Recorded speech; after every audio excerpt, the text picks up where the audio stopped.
bom dia. Então, hoje aí vamos ficar responsável pela palestra para vocês. Na verdade, vai ser uma palestra sobre um projeto de pesquisa que eu desenvolvo dentro da UFCAT, né?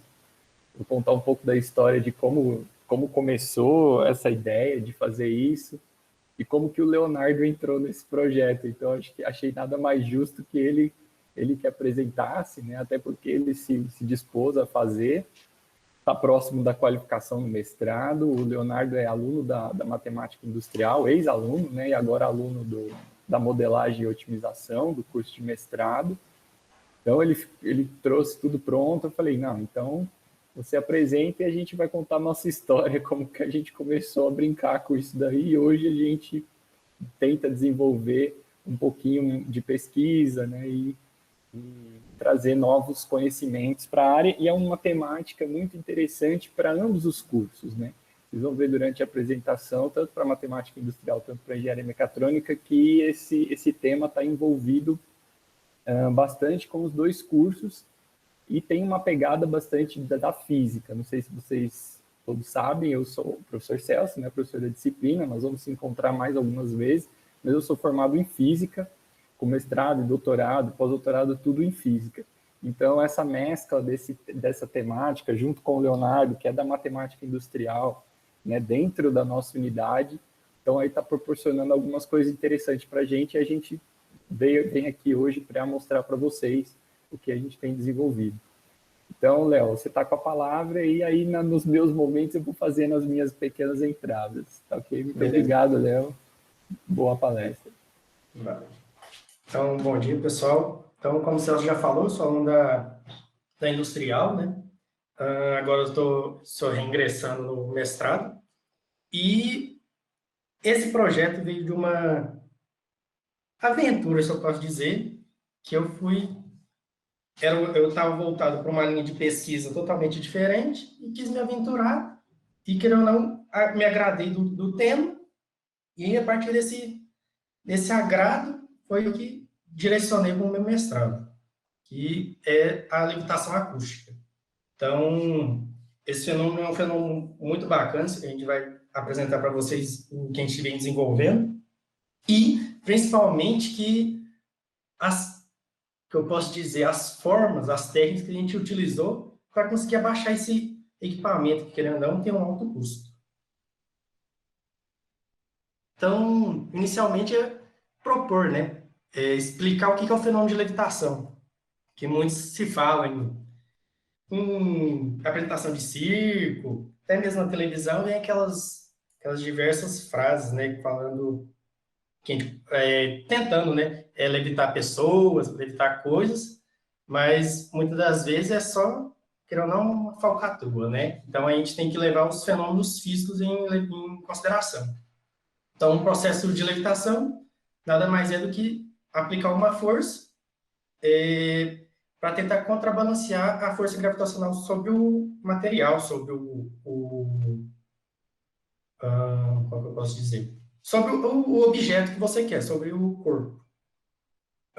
Então, a gente tem aqui uma exemplificação de uma levitação magnética e só uma indagação, né? Será que a gente conseguiria levitar uma pessoa realmente? Então, a partir disso, vem diversos tipos, maneiras de levitação que já estão estabelecidos na literatura, tanto no nosso dia, nosso não, né? Mas no dia a dia da população, que vem os campos magnéticos, né? Que a gente é utilizado para locomoção, no caso de trens, né?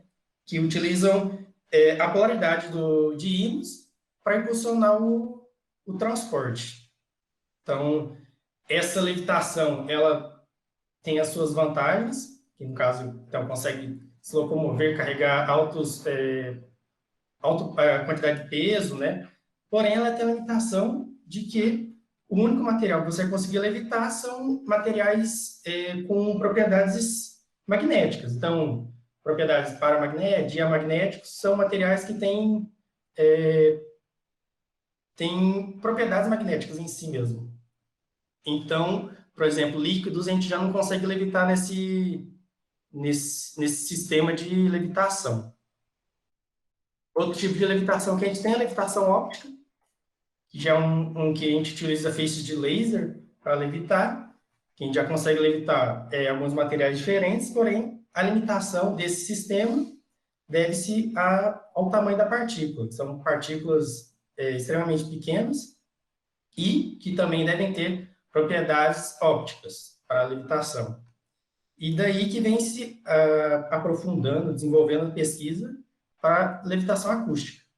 A levitação acústica, apesar de ela ter suas limitações como qualquer outro tipo de levitação, de fenômeno, ela tem as vantagens de poder levitar diferentes tipos de materiais.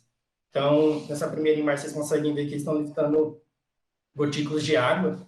Então, há várias aplicações que a gente pode desenvolver para a aplicação dessa levitação na parte industrial, na parte de produtos farmacêuticos, para aumentar a pureza dos remédios. E o que a gente vem desenvolvendo até então, que a gente já consegue, umas simples bolinhas de EPS, que é o isopor, mas como trabalho inicial, a gente já vem se evoluindo cada vez que passa. Além disso, a levitação acústica, ela tem essa barreira que eu falei, que deve-se principalmente à densidade do material. Materiais muito densos ainda não há a possibilidade de se levitar, por isso que estão se envolvendo pesquisas, porém, com essa limitação já vão vindo outras aplicações, com o que já tem desenvolvido. Então, como que se ocorre, como que se desenvolve essa levitação acústica? Levitação acústica, o próprio nome já diz, né, vão vir de ondas acústicas. Então, são ondas sonoras de alta frequência, em torno de 40 kHz, que são inaudíveis para seres humanos, mas que essas ondas só vão proporcionar um dos tipos, né, que vai proporcionar essa levitação que é o modelo que a gente desenvolve, que é o por ondas estacionárias. Então, como que funciona esse processo? A gente vai ter um transdutor, mais para frente a gente vai explicar o que é esse transdutor, como a gente consegue, mas, por enquanto, aceita como verdade. Um transdutor que ele é responsável por transformar, como o próprio nome diz, transformar. Ele vai transformar um tipo de energia em outro. Então, no caso aqui, ele vai transformar energia elétrica, que é o que vai alimentar ele, em energia sonora. E um refletor, que considera como refletor, mas no mesmo caso ele vai gerar uma outra onda. Então, o que seria essa onda estacionária? A gente tem um transdutor que vai gerar uma onda e um refletor que vai gerar a mesma onda, com a mesma frequência, mesma amplitude, mesmo comprimento de onda, mesma direção, mas em sentidos opostos. Ou seja, do transdutor que está na parte superior, ela vai gerar uma onda para baixo, e o refletor vai gerar uma onda para cima. Mesmas ondas, e a partir dessa junção, dessa superposição dessas duas ondas, a gente vai proporcionar a chamada onda estacionária, que vão gerar os nós de pressão, estão assinalados aqui, e os antinós. Os nós de pressão, como a gente pode ver, é quando as duas ondas alcançam o valor zero, que esse aqui são chamados nó de pressão, porque vão ser onde as partículas, isopor, água, o que você quiser levitar, vão ficar pressionadas. Enquanto que a uma distância de lambda sobre 4, então um comprimento de onda, tem os antinós, que são as posições onde há a maior intensidade de pressão, que vão apertar, pressionar essa partícula, para não deixar ela fugir. Por isso que o nó de pressão ele fica levitando exatamente onde não há pressão. Ele fica praticamente no vácuo e os dois antinós com pressão máxima vão aprisionar ele. Aqui a gente tem uma simulação de um GIFzinho explicando basicamente essa onda estacionária. Então, a gente supõe que essa onda azul está partindo de baixo, indo para cima, e a vermelha de cima para baixo. Então, você pode perceber que os pontos vermelhos que estão nessa linha traçada nele não se modificam, eles sempre permanecem no mesmo lugar. São os nós de pressão. Enquanto que os pontos os antinós, eles vão variando, mas eles sempre chegam a um valor máximo. E a partir dessa ideia de levitação, que se vem a pergunta, né? Seria possível levitar uma pessoa utilizando a levitação acústica?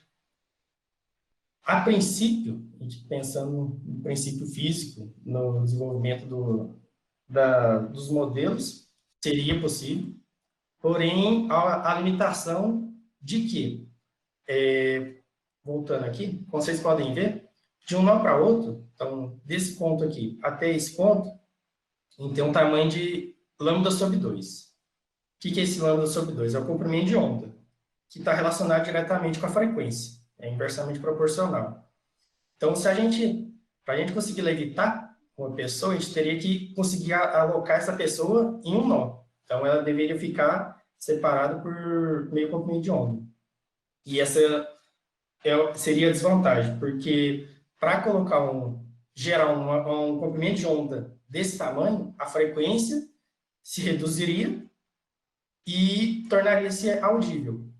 Então, a gente conseguiria escutar essa frequência do transdutor e, com a alta amplitude que seria necessária para suprir essa força gravitacional sobre o peso da pessoa, a gente provavelmente ficaria surdo, porque a pressão seria tão alta que acabaria estourando os nossos tímpanos. Então, com a tecnologia que a gente tem desenvolvido até então, não é possível, devido a esse fator da faixa audível. Mas, com o que a gente tem até o momento, já há vários trabalhos que podem ser realizados. Então, aqui vem a parte em que como que esse trabalho chegou a mim, né? Que vem primeiro com o Celso, que ele teve primeiro contato com ele lá na USP. Antes de você dar o play aí, Léo, só um minutinho. Então, gente, eu vou falar para vocês como é que eu me envolvi nesse projeto, né? Até chegar o Léo, eu precisei me envolver primeiro, né? Então, eu estava no meu pós-doc lá na USP e eu reencontrei um colega da graduação fazendo doutorado lá na engenharia, lá na Poli da USP. Foi muito sem querer mesmo. E aí a gente se encontrou lá no meio do caminho e falei, nossa, o que você está fazendo aqui? A gente morou junto na graduação. E aí falou, nossa, Celso, vem ver meu projeto. E aí um dia eu fui fazer uma visita para ele no laboratório dele, lá na engenharia, no laboratório compartilhado entre a mecânica e a engenharia mecatrônica. E ele me apresentou o tal da levitação acústica que eu nem tinha conhecimento.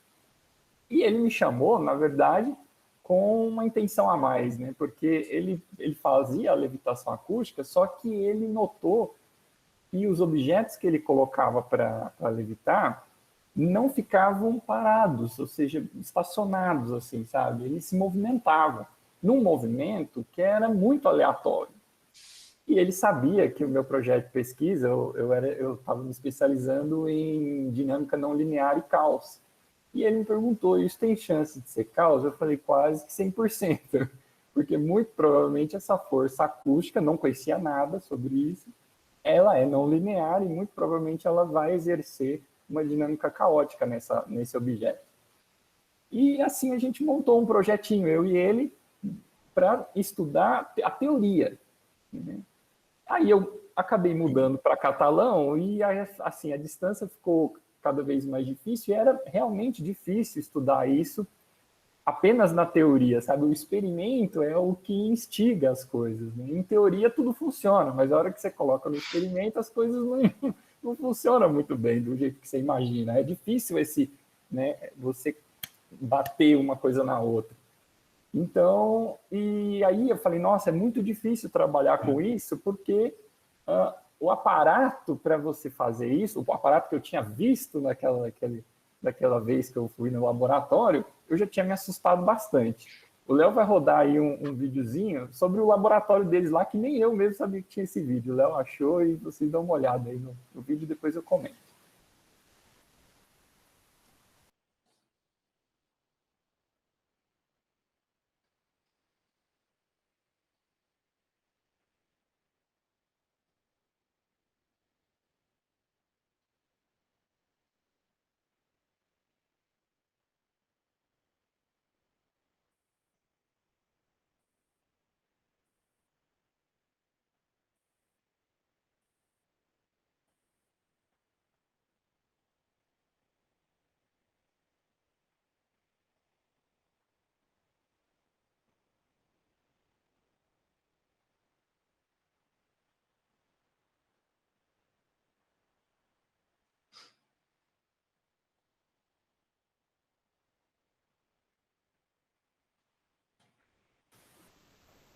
Então, gente, deu para perceber nesse vídeo, né? Não deu uma amplitude do laboratório, mas é um aparato assim gigantesco para você fazer levitar ali. Vocês viram? Ele mostrou a levitação de gotículas de líquido, mostrou ali umas esferas de vidro e a última era uma esfera de aço. Então, era metal. Então, era bem pesadinho comparado com o EPS, né? O isopor, por exemplo. Mas era uma coisa enorme, sabe? É um laboratório enorme, com um aparato muito específico para fazer isso tudo, né? Para fazer isso tudo acontecer. Eu lembro que eu ia lá e ainda tinha que usar um tampão assim, porque o deles era de 20 kHz, embora não esteja na faixa audível, mas as coisas vibram, né? Então, a gente ouvia um zunido para todo lado. Era complicado. Passa, Léo. Mas assim, e é um laboratório, gente, de um custo muito alto. Para a gente montar um laboratório desse hoje, a gente teria que ter muito dinheiro, né? E esse custo está relacionado aos equipamentos em geral, e principalmente pelos transdutores, né?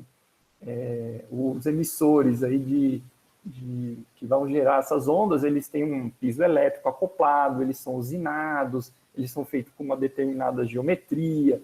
Então, eles têm um alto custo para se fazer tudo isso. Passa, Léo. Só que, assim, né, hoje em dia a gente está num momento muito bom para ter ideias. Eu acho que essa é o que a gente pode hoje, e não é a primeira vez que a gente fala isso aqui, né, durante esse curso de introdução. Nós podemos usar aí da nossa imaginação, da nossa criatividade, para transpor tudo aquilo que eu vi naquele momento para agora, né? Para a nossa realidade, digamos assim, né? De não termos muito dinheiro. E foi nisso aí que o Léo acabou entrando, né? Porque ele acabou descobrindo, isso não é um projeto nosso, né? Ele falou, nossa, Celso, você viu que tem um pessoal que consegue fazer levitação usando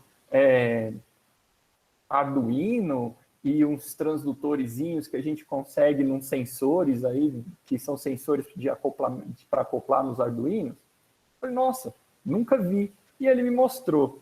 E a gente se interessou. Então, essa aqui é uma imagem de tudo que tem naquele laboratório grande lá da USP, só para dar uma base para vocês, né?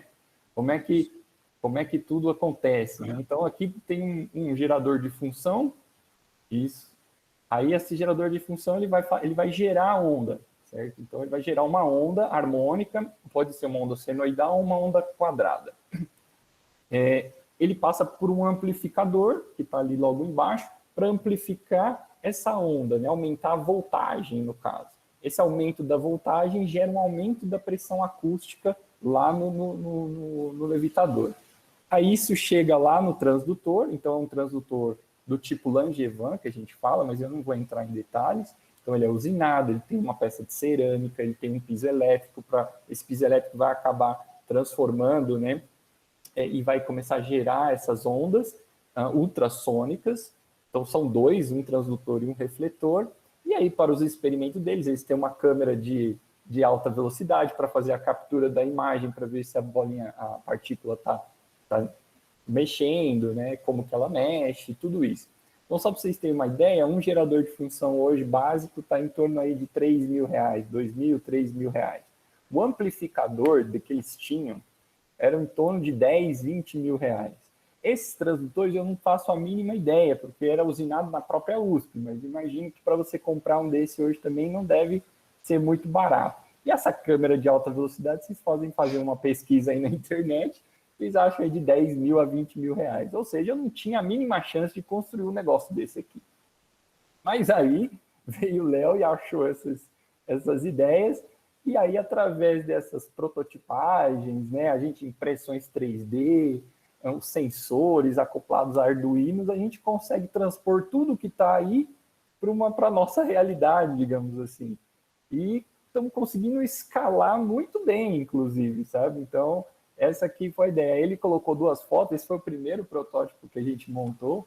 Então, assim, só para fazer uma comparação, né? Esse gerador de função está sendo substituído aqui por essa fonte de alimentação que a gente precisa alimentar e um Arduino que está aqui, esse Arduino Nano aqui.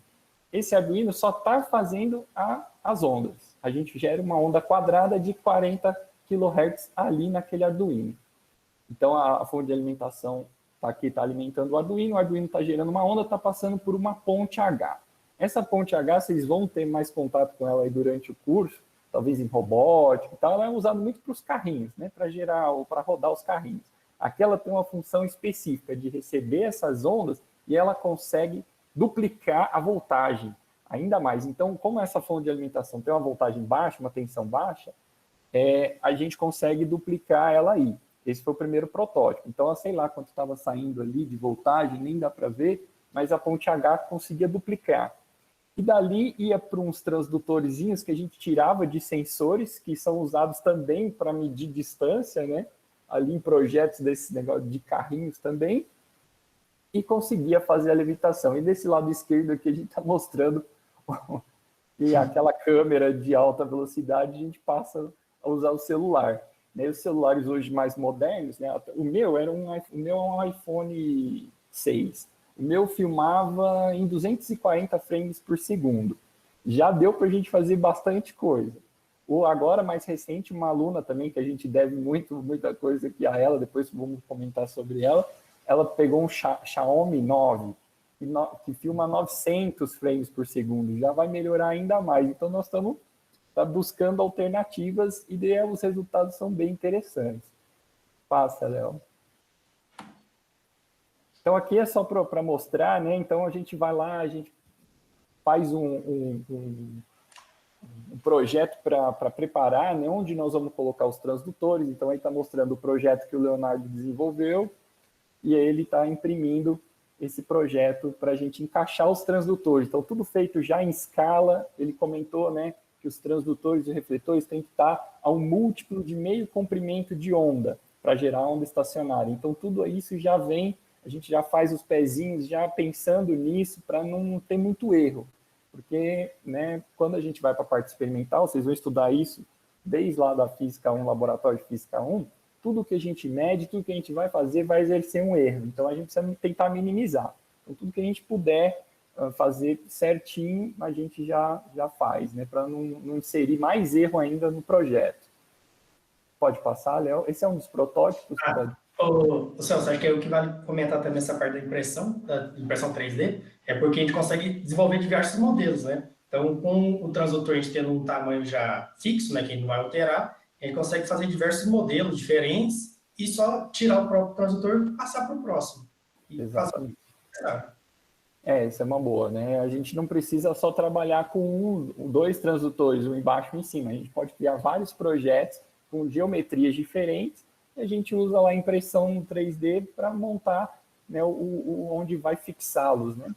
Então, esses aí são os Arduinos, vocês vão ter bastante utilidade com eles durante aí as aulas, né? Esses foram os 3 que a gente usou, o Nano, o Mega e o Uno. Ultimamente, nós estamos usando mais o Uno, porque naquele projeto protótipo, né, o primeiro, a gente estava usando o Nano, e nós estávamos usando portas lógicas, e agora a gente já não está mais usando as portas lógicas, analógicas, né? A gente está usando as portas PWM do Arduino Uno para gerar essas ondas. Então, o Arduino Uno tem, e o Mega também tem, ele tem uma funcionalidade muito boa, ele tem mais portas, então dá para a gente utilizar mais, e ele tem uma funcionalidade que chama Fast PWM, que gera já em PWM ondas de 40 kHz. Isso é coisas técnicas, mas é mais ou menos gerar aquelas ondas, né? A gente precisa de alguma coisa para gerar aquelas ondas. Ondas quadradas ou ondas senoidais. No caso, a gente está usando as quadradas. Próximo, Léo. Aí os equipamentos que geralmente a gente usa, o power supply nosso, que é da unidade. Então, a unidade eu acho que tem 1 ou 2 no máximo, e a gente, né, então, usa ele. O step up, esse daqui é interessante, porque como a tensão é baixa, agora a gente descobriu esse sensorzinho novo aqui. Né, o que ele faz? Ele recebe aqui uma tensão, a gente entra com 5, né? Aí a gente consegue sair, acho que até 30 daqui.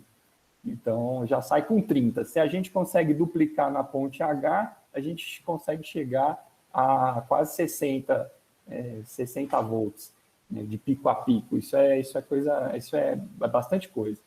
Então, aí usa a ponte H, porque a ponte H tem essas duas saídas, e a gente aproveita essa parte técnica da ponte H para fazer as duas saídas, e aproveita esses pinos aqui para fazer a tentativa de duplicar, né, duplicar essa voltagem.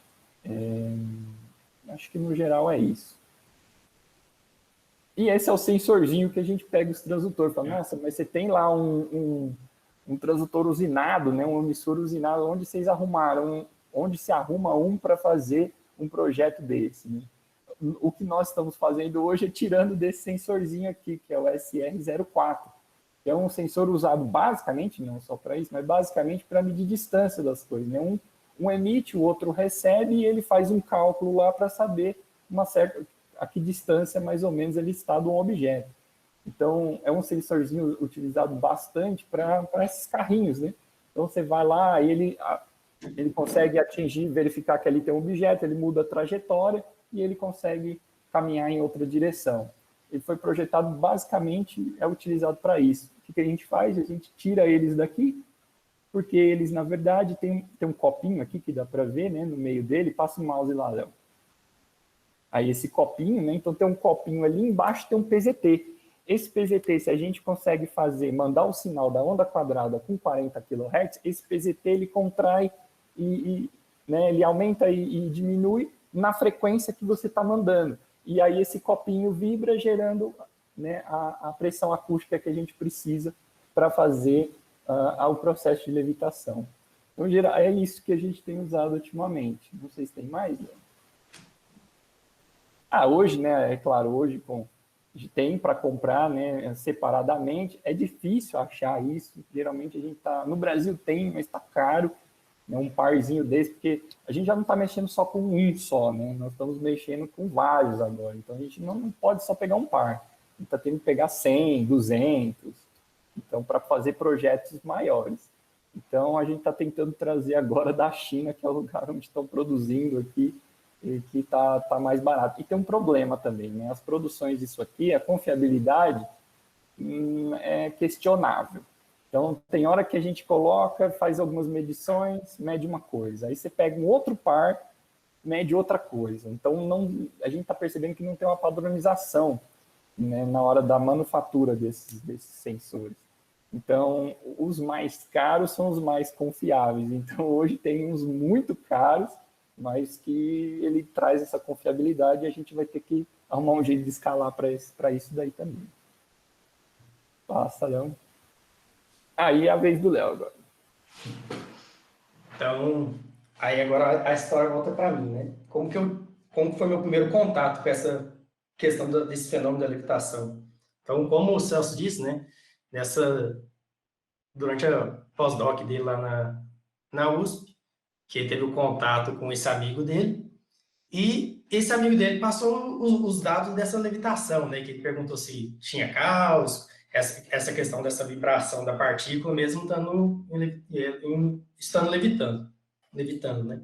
Então, durante uma das disciplinas que não sei se tem ainda no curso de matemática industrial, mas que era uma das optativas, que era a análise numérica 2, o Celso veio com a proposta da disciplina, que era dos conteúdos, que era um processo que chama FFT, que a gente, a partir de no espectro de frequência, né? Então, no caso aqui é a oscilação horizontal da partícula, a gente descobrir qual que é a frequência dominante. Então, antes dele ele não simplesmente jogou isso, né, para a gente. Ele pegou, explicou da onde que era, como que surgiu, e a partir daí já começou a me instigar desse fenômeno, né? Querendo ou não, é uma coisa totalmente surreal. Ninguém imagina que vai conseguir levitar, mesmo que seja bola de isopor, tem alguns experimentos que levitam até alguns insetos, usando apenas o som. Então, usando um som de alta frequência. Então, esse aqui foi das atividades que ele pediu, que então era a partir do espectro de frequência da bolinha da oscilação horizontal e vertical, achar a frequência dominante.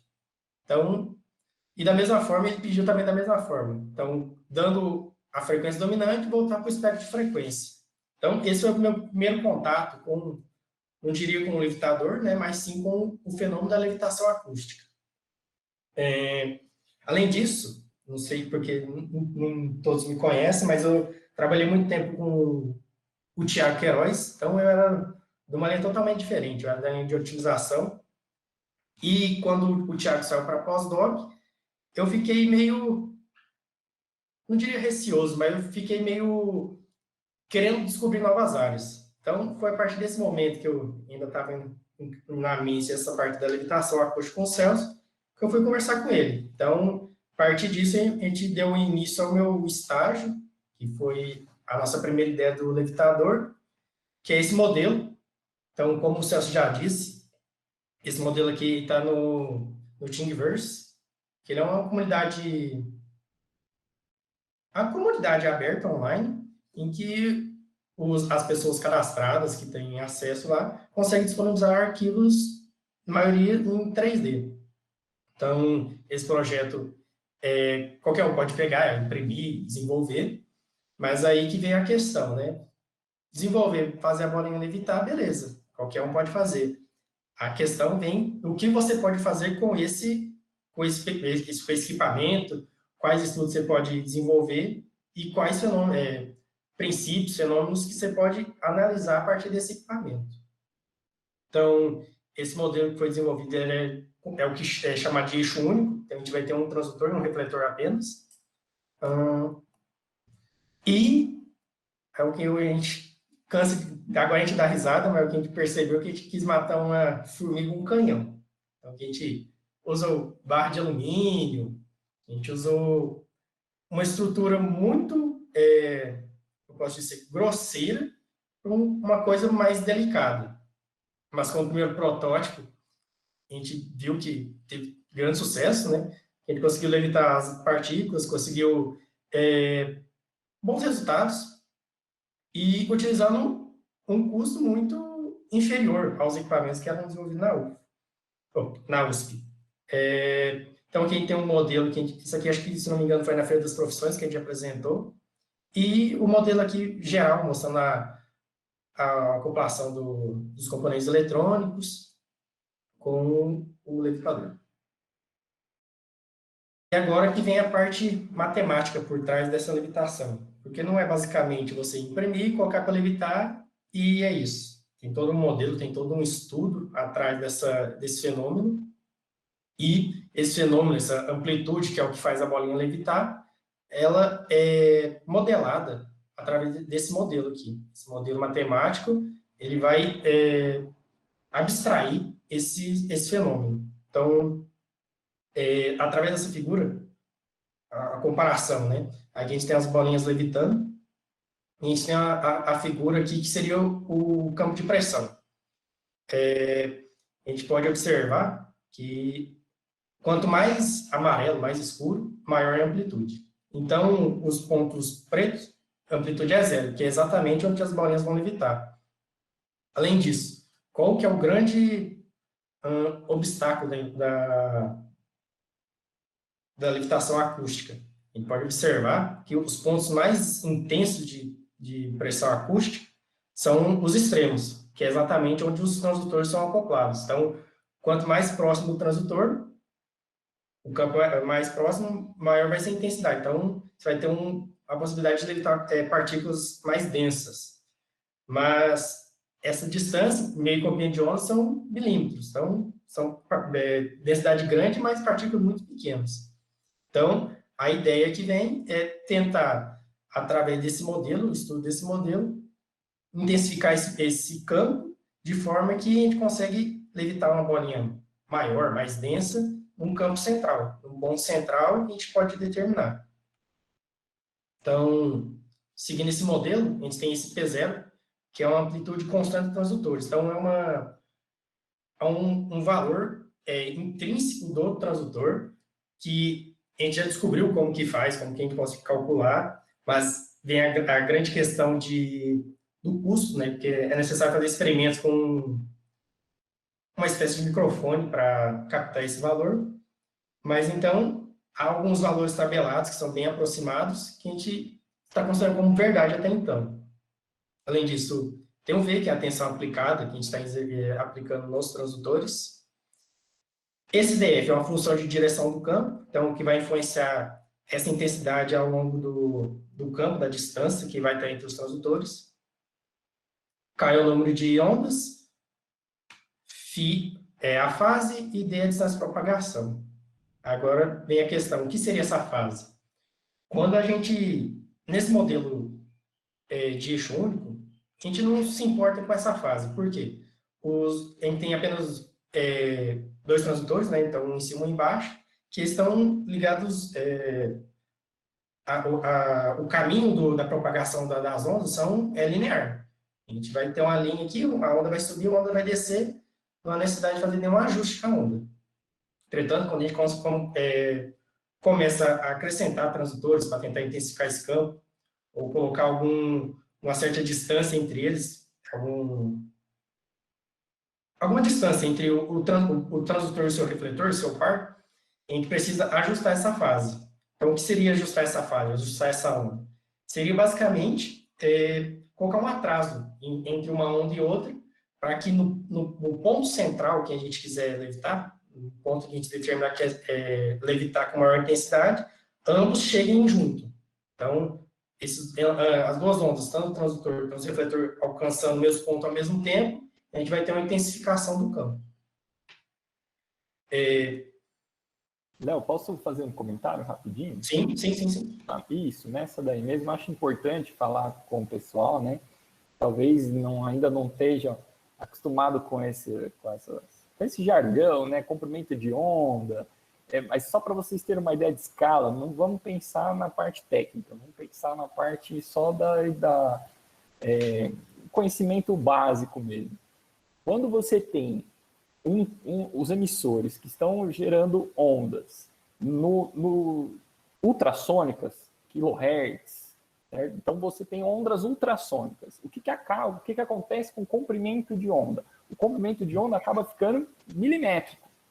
Sabe? Então, isso significa, por exemplo, que nessa figura aí da levitação, a gente tem aí uma distância, tem aí 10 nós, né, Léo?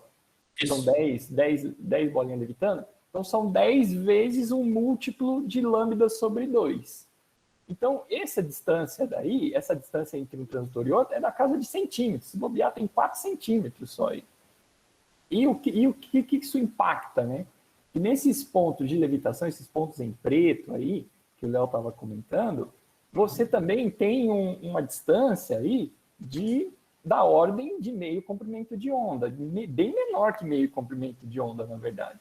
Isso significa que você não pode colocar um objeto ali muito maior do que o comprimento de onda. Ou seja, se você tem um comprimento de onda na casa dos milímetros, não adianta você chegar ali com um objeto de 2 centímetros que ele não vai levitar. Porque ele vai pegar 2 campos, ele instabiliza e é jogado fora. Você tem que colocar objetos pequenos naquele ponto preto. Então, é da casa aí de, não sei, as nossas esferas 4 milímetros, né? Coisas assim. O comprimento de onda é da casa de 8 milímetros, 8,5. Então, a gente consegue colocar esferas de 4 milímetros. É até por isso que a gente fala mais em densidade do objeto do que do raio ou do peso do objeto. Porque a gente já sabe que o objeto não vai poder ter mais do que 4 milímetros. Então, aí a gente pensa mais na densidade do objeto. Tá? Manda ver. Então, aí além baseando nesse modelo ainda que eu já estava explicando, aquele DF que eu falei para se considerar assim, não analisar naquele momento. Por quê? esse DF ele pode ser expandido, reescrito em função de Bessel. Então, função de Bessel é uma coisa que vocês vão ver mais para frente, mas é que vai envolver esse raio desse transdutor. Então, seria 2 vezes a função de Bessel, de ordem 1, vezes o número de ondas, o raio do transdutor sendo de θ, que esse θ seria o ângulo entre o transdutor, o eixo do transdutor e a normal, dividido por esse mesmo argumento. Então, vem 2 estudos que a gente está desenvolvendo, tanto matemático, numérico, quanto experimental, que é o quê? A partir desse A, que é esse raio, a gente pode determinar que quanto menor o diâmetro, então, do transdutor, maior vai ser o campo de pressão. Então, o transdutor que a gente está utilizando, que é esse que a gente dessolda, ele tem 16 milímetros de diâmetro. Enquanto que os transdutores que o Celso já comentou, que tem maior confiabilidade, que são transdutores específicos para, não específicos para levitação, mas mais altamente desenvolvidos, que é um modelo desse, que é o chamado Murata, ele já tem 10 milímetros de diâmetro. Então, já tem uma redução considerável e a gente quer determinar se, tanto numericamente quanto experimentalmente, essa redução vai interferir no campo, diretamente ou por alguma relação. E outro modelo, outro processo de otimização que a gente consegue analisar deve-se a essa distância. Porque, imaginando que a distância é inversamente proporcional à amplitude de pressão, a gente vem logo na cabeça que o quê? Vamos diminuir essa distância, colocar os transdutores mais próximos do centro, que a gente vai ter o campo otimizado, o campo mais intensificado. Mas, através de... Tem um artigo que a gente desenvolveu, que vem desse estudo dessa distância, que fixando. A gente tem a distância que vai depender do Z, a gente tem a posição do transdutor, mas a gente fixando um transdutor mais fácil.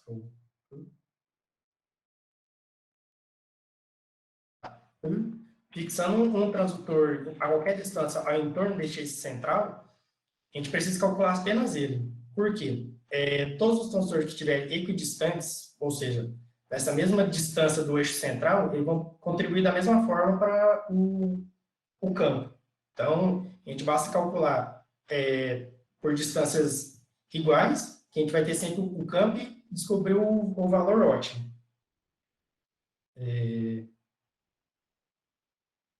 Além disso, a gente tem a questão da tensão e densidade, né? Como o Celso disse, a gente não pode focar muito na questão do tamanho, do diâmetro da partícula que a gente quer levitar.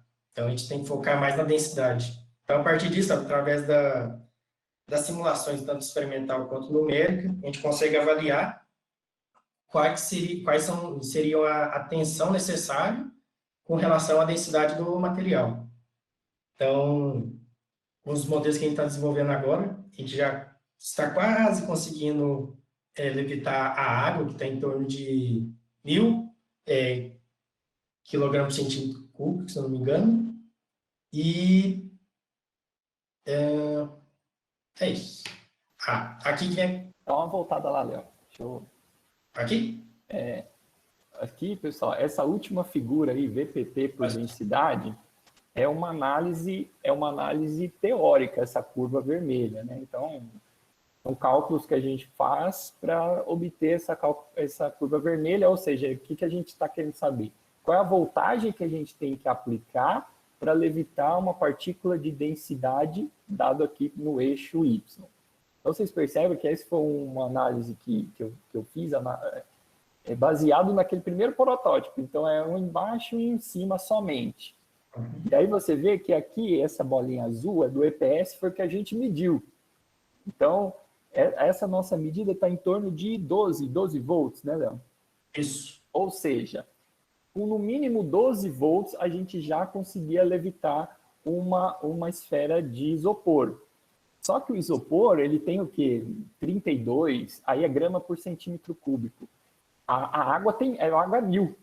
E você vê que nessa análise, Nem se eu aumentar a voltagem lá para 30, o máximo que eu chego é 250, ou seja, eu consigo levitar algo que tenha 250 gramas por centímetro cúbico. Então, assim, é muito difícil, com a levitação acústica, alcançar objetos mais densos. É possível, mas com apenas um parzinho, não funciona. A gente precisa colocar mais, né? Amplificar mais esse campo. Então, é aí que o Léo começou a desenvolver toda a história. Então, manda ver. Então, baseado naquela questão da posição ótima, né, que a gente gostaria de determinar, vem aquela ideia, né? Vamos aproximar a quantidade máxima em torno do transdutor. Então, a gente conseguiu colocar 6 em torno do central, e a gente fez a simulação numérica. A gente tem aqui o transdutor em torno do centro, então essa linha azul, é a contribuição de todos esses 6 por campo de pressão. O laranja é a a amplitude de pressão proporcionada apenas para o central, pode observar que é muito grande só o do centro, e o verde seria a somatória de todos, então a superposição, né, de todas essas ondas que estão sendo geradas. Então a gente pode avaliar do laranja para o verde, que teve um aumento praticamente mínimo de amplitude de pressão. Aí que veio a nossa ideia, a nossa suposição, né? Beleza. A gente vai colocar transistor em volta, mas a amplitude de pressão não está aumentando o tanto que a gente queria. Vamos encher o máximo que der? Viu que ficaria inviável, né? Colocar 100 por 100 para aumentar que seja o dobro. Então, a gente veio fazer uma análise em cima daquela distância e mantendo essa distância equidistante, né, calculando separado, a gente chegou numa posição ótima, através da utilização daquela equação, que seria em torno de 22 milímetros. Então, a uma distância de 22 milímetros, a mesma quantidade de 6 transdutores em volta do centro, a gente continua da mesma forma. Azul seria em torno do central, então seria esses 6 em volta. O laranja, o em torno do central, e o verde é somatório. Então, o azul, que seria o laranja, que seria só o central, está aproximadamente 500. Com o entorno, já está chegando basicamente 700, 750. Então, já teve um aumento muito mais significativo e já seria uma resposta, um resultado contraintuitivo, né? Então, porque a gente olhando direto a equação, a gente diria, vamos colocar mais próximo do eixo central, né? Mas, já com a otimização, a gente percebeu que não é bem assim. Através, então, a gente começou a fazer os experimentos. Com essa distância de 22 milímetros, a gente reduziu, a gente colocando para funcionar só o eixo central, só um transistor e um refletor, a bola estava caindo com em torno de 18 volts. Já com todos os 6 em volta, mais o central, ele já caiu para 9, então caiu para metade. Então, em cima da simulação ficou bem... Bateu bem em cima, porque a amplitude de pressão praticamente duplicou, e já deu para observar que há uma posição ótima mesmo. Que agora a gente está fazendo o teste com o transdutor todos em torno do centro mais próximo possível. Então, que é só um videozinho que a gente fez do teste da bolinha levitando. Essa, se eu não me engano, já foi feita no celular da outra integrante, da Regina, já em 960 frames. E aqui vem um dos modelos que a gente já vem desenvolvendo, né? Então, esse aqui foi o nosso primeiro modelo que a gente desenvolveu, e os outros são testes que a gente vem desenvolvendo, aprimorando a cada dia, né? Então, esse foi um outro teste que a gente desenvolveu, porque foi na ideia de, como sempre o eixo central é sempre o mais intenso, a gente tentou colocar 2 eixos centrais. Então, um eixo central fazendo uma forma de X, né? Para tentar intensificar o ponto central. Mas até então, sem a questão daquela que eu já falei, da fase, para tentar atrasar uma onda, para que ambas as ondas cheguem no mesmo ponto central juntas, esse experimento, por enquanto, não funcionou. Aqui vem esse aqui já o modelo já impresso. É como que eu posso dizer? Um aprimoramento desse. Então, enquanto esse aqui a gente tem toda essa parte de alumínio e tal, esse aqui a gente já fez totalmente em impressão 3D, com um transistor e um refletor. Esse é o modelo que a gente está desenvolvendo agora, que a gente está testando a posição de 22 milímetros. E esse aqui já é um projeto já do Thingiverse, mas que foi adaptado para essa plataforma que a gente fez, usando os pés, já ajustando o tamanho que a gente desejaria. Se não me engano, isso aqui acho que tem 72, são 36 em cima, 36 embaixo. Que esse aqui, dos artigos, dos trabalhos que já foram realizados, nesse modelo aqui, ele já utiliza já levita partículas de água, até alguns pequenos insetos. E, nesse caso, a utilização, a gente pode perceber que ele é côncavo, né? Então, em forma de uma esfera, que ele, através dessa inclinação que o transdutor fica, ele já vai estar linearmente, né, com o seu refletor, o seu parzinho, e já não vai ter tanta necessidade da fase, porque aqui ele já está ajustando a fase meio que manualmente, através do protótipo 3D. Então, aqui já vem outro experimento que a gente desenvolveu, que é fazer a análise vibratória da partícula, que é basicamente aqueles dados que o Celso conseguiu com o amigo dele, mas agora através do nosso protótipo com os nossos dados. Então, a gente realiza, não sei se vocês conseguem ouvir até a frequência um pouco, a gente realiza a gravação da partícula se movimentando, e por que tem a questão de uma câmera, de uma filmador que seja com alta velocidade, com um frame muito alto, quantidade de FPS muito alto. Porque através desse vídeo a gente vai pegar cada frame, então cada segundo que é disparado dessa filmagem, vai transformar em uma imagem, uma figura, que vai ser analisado por uma função, que a gente está usando no MATLAB, que ele vai assinalar, determinar a posição no eixo X e no Y da partícula a cada frame. Então, aí, nesse momento, a gente consegue analisar a movimentação da partícula. Então,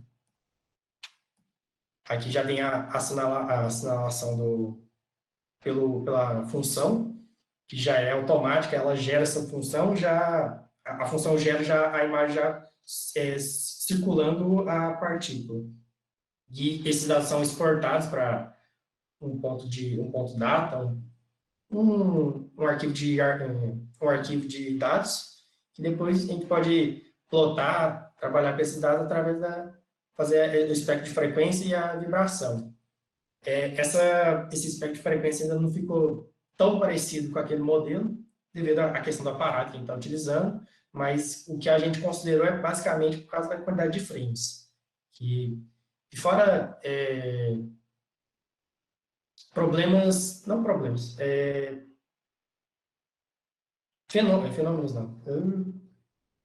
Caso de ar-condicionado ligado, então são questões que a gente tem que tentar controlar, mas que é muito difícil. Então, que é ar-condicionado, que é o controle de temperatura, circulação de vento forte, já pode implicar nessa movimentação da partícula. Então, esse acúmulo de erro pode acabar interferindo nesse espectro de frequência. Mas já teve um resultado muito interessante.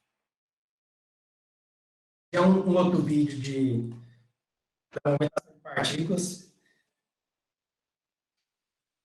Eu estava até comentando que a ideia deles normalmente acho que seria levitar todas as partículas, mas não foi bem o caso.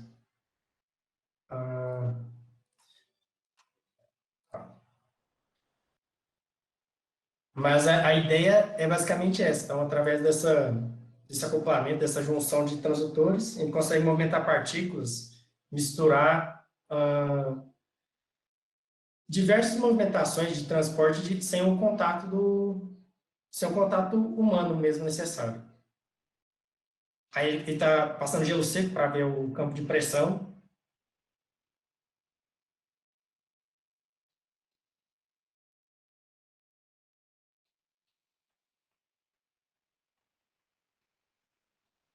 Essas partículas são em 400 FPS. 4.000, na verdade.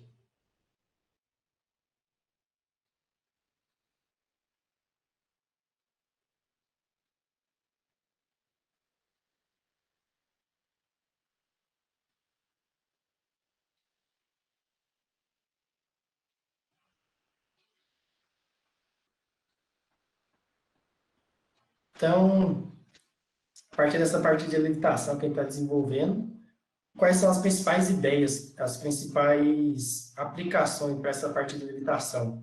Então, basicamente produtos farmacêuticos que, através dessa mistura, sem necessidade de utilizar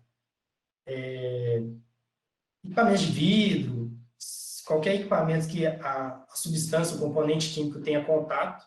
Então, através da levitação acústica, a gente consegue fazer essa mistura, essa combinação de substâncias, que vai proporcionar um equipamento, um produto, um remédio, que seja, com uma alcoolização muito maior. E, além disso, a gente consegue também analisar a tensão superficial de líquidos, que nada mais é do que colocar a partícula e o campo de pressão vai chegar um momento que se intensificar tanto que a partícula estoura. Então, ela rompe a película, a fina película que tem na camada de líquido, né, de água, que seja. Na hora que ela estoura, na hora que ela rompe essa tensão superficial, a partícula estoura. Além disso, já tem muitas outras aplicações que são questionadas, mas nada ainda tão concreto. Seria movimentação de células para aplicação de remédios para quimioterapia, que a gente consegue movimentar isso diretamente na localização do tumor. Tem diversas aplicações que estão sendo estudadas, mas até então as que estão mais desenvolvidas são essas duas ideias, esses dois modelos. E esse é nosso grupo de pesquisa. Então, eu, Celso, tem a Regina também, que ela trabalha junto com a gente, ajuda a gente pra caramba, que está formando em industrial. Jonas, a Michelle, que já mexe com outra temática, que é a questão do sincronização para a moto. E o Edson também, que ele envolve com essa parte da limitação voltada mais para uma área numérica, uma área exata, que é o desenvolvimento daquelas equações. E do mais é isso. Aberta a pergunta, se elas quiser falar mais alguma coisa. Acho que, enquanto você prepara aí a câmera para mostrar aí, o Léo, ele montou o experimento aí para mostrar ao vivo para vocês. Vamos ver se ele consegue, né? Deu certo agora há pouco. Mas enquanto ele vai preparando, eu gostaria de falar algumas palavras aí com a turma. Primeiro, deixar um agradecimento especial para a Regina, né, que estava ali na foto. Ela não está aqui hoje, mas assim, a Regina ela tem o dom, que é todas as fotos que vocês viram aí, que tem mais do que 5 objetos levitando, foi só ela que conseguiu colocar, porque eu e o Léo temos um problema de tremedeira, então a gente não consegue muito, ela que consegue. Ela tem uma habilidade boa. E essa habilidade que, tanto do Léo quanto da Regina, que são meus alunos, que eu gostaria de comentar aqui com vocês, que me chamou a atenção e que me fez trazer essa apresentação, e que eu já adianto, vocês vão ser assim. E tanto quando eu fui pensar nessa disciplina de agora com a Hélida, né, o que a gente tinha pensado, né, a gente nunca passou pela nossa cabeça que nós estaríamos num momento remoto. Então, quando chegássemos nessa atividade que eu ia apresentar para vocês, eu ia fazer toda essa apresentação, eu ia montar uma receita, uma espécie de receita de bolo, e eu ia comprar os equipamentos, que infelizmente tudo que vocês viram aí fui eu que comprei, mas cada ia dividir em 5 grupos e cada grupo teria que montar, não um desse, mas um parzinho, sem conhecer muito da técnica, sem conhecer muito da teoria, mas só instigando, mexendo, fuçando. Porque é isso que eu percebo que o Léo tem de habilidade, que a Regina tem de habilidade, que, no geral, os alunos da matemática industrial demonstram. Eles demonstram uma certa habilidade em fuçar nas coisas. Então, é por isso que eu quis trazer isso. Infelizmente, não deu para a gente fazer, mas é por isso que eu quis mostrar aí para vocês, né? É um projeto muito legal, tem me animado bastante, a gente sofre, e não somos os únicos. Você viu nesse último vídeo, né? O pessoal colocou lá várias bolinhas ali de EPS, de isopor. Aposto que eles queriam levantar todas, mas eles viram que só umas 20 que levantaram. É assim mesmo, mexer com essas coisas demora para a gente atingir um patamar bacana, mas vocês já viram quantos transdutores eles colocaram lá, né? Um dia, quem sabe, a gente chega lá. Tem muitos grupos e essa é outra mensagem que eu gosto de deixar bastante, né? Para a gente falar, nossa, a gente está num lugar tão remoto, né? Tem muito recurso. Outros grupos estão muito na frente. Sim, estão. Esse grupo dos japoneses estão na frente, né? E tem um pessoal também da Universidade de Bristol que, nossa, eles fazem uns trabalhos muito bacanas, sabe? Só que, assim, quando um grupo está muito lá na frente, eles deixam várias brechas para trás. Esse resultado do Léo é um deles, sabe? Uma otimização de milímetros que você separa um transdutor, você já demonstra que você já teria um ganho. Ninguém notou isso. Então, essas brechas a gente vai tampando, até o momento que a gente chega para competir de igual para igual com esses grupos. É difícil, mas a gente tem ideia, né, a gente tem força de trabalho e estamos formando novos alunos com essa qualidade. É essa qualidade que eu queria que vocês desenvolvessem cada vez mais. Sem querer fazer propaganda, né, do meu projeto, está aí, é claro, né, ficou como uma propaganda, mas temos vários outros professores que desenvolvem coisas muito bacanas e que precisam dessa coisa de você ser instigador, né, fuceiro, ter ideias. Né? E aí, nesse momento, vocês estão vendo ali, né, o Léo está aqui do lado do meu quarto, a gente está num distanciamento, né, então eu montei tudo lá para ele fazer o experimento, e aí tá aí, né, ele montando o nosso último protótipo, onde a gente está conseguindo levitar apenas o isopor, mas assim, né, tá gravando, mas a gente pode falar, a gente conseguiu também levitar um inseto aí já. Então, como ele disse, segundo as nossas simulações, estamos próximos de conseguir levitar líquido. E esse é o meu objetivo primordial no momento, levitar líquidos. Por quê? Porque, assim, existe uma demanda boa com relação à indústria farmacoquímica, né, indústria farmacêutica. Algumas substâncias, né, são caríssimas. E você ficar fazendo muito experimento com uma quantidade absurda de substâncias, você acaba jogando dinheiro fora e às vezes nem funcionando. Então, qual que é a ideia? A ideia é que a gente consiga manipular e controlar gotículas, né, de substâncias diferentes, líquidas, para fazer reação química no ar, né, sem contato. Algumas reações dessas têm até contaminação do vidro, né? Tamanha é a complexidade dessas reações. Então, se a gente consegue mudar a metodologia para fazer uma reação química acontecer, então a gente tem que trazer uma gotícula por um processo, trazer uma outra gotícula para um outro processo de levitação, controlar elas e caminhar para fazer a reação química no centro, a gente já tem uma boa aplicação para a parte da indústria.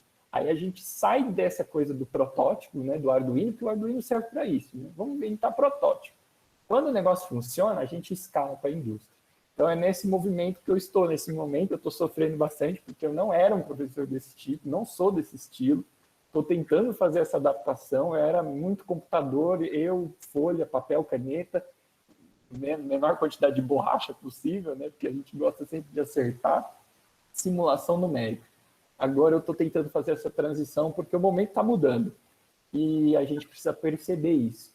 Né? Então, o Leozinho entrou aí de supetão aí no meu caminho, trouxe essa ideia e eu estou abraçando e tentando, né, contar aí com alguns parceiros, de vez em quando converso com alguns professores, de vez em quando conversamos lá com o pessoal da USP. Importante ressaltar, o ano passado o Leozinho foi lá para a USP, entrou em contato com o grupo de lá, aquele mesmo grupo lá que ele mostrou, eles ficaram impressionados com o que ele já tinha feito aqui, sabe? Tipo, então, nossa, então querer levar ele para lá, ele não está querendo ir, ele está querendo segurar aqui, é muito minhoca, e é isso, né? É isso que eu quero trazer para vocês.